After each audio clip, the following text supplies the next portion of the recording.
Hello mga kabayan, magluluto po tayo ng beef enoki. Minikos-mikos lang po ni Mrs. yung beef enoki. Rinoroll lang po niya, piniprepare po niya. Siya lang po ang nagpe-prepare at ako ang magluluto mamaya pagkatapos niyang mikos-mikos.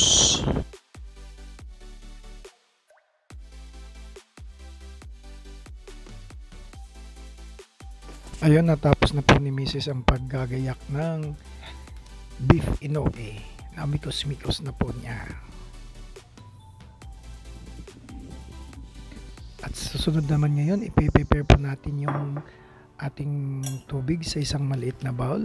At ilalagay po natin dyan yung mga ingredients natin like oyster sauce. Oyster sauce ng Mamacita. Ilalagay na po natin yung Mamacitas na oyster sauce. Ano ba talaga? Oyster sauce ng Mamacitas.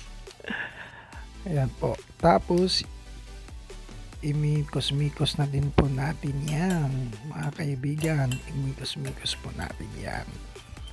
Pagkatapos ng mamikos-mikos ng Mamacita sa tubig, ay susunod na po natin yung ating sesame oil. Ang sesame oil ng bayan. Konti lang pong ilalagay natin. Nagbibigay na ang sesame oil po, siya ang nagbibigay ng aroma sa beef enoki po natin. Yan po, mikos-mikos lang din natin. Tapos maglalagay din tayo ng paminta, garlic powder, onion powder, mga kaibigan. At pagkatapos pong ilalagay po natin yan at imikos-mikos din natin yan pagkatapos.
At ayun na, natapos ng ating beef enoki. Masabaw po siya mga kaibigan kasi po gusto po ni Mrs. yung may masabaw kasi nakukulungan siya the moment of truth. Titikman na po natin ang ating beef inoki.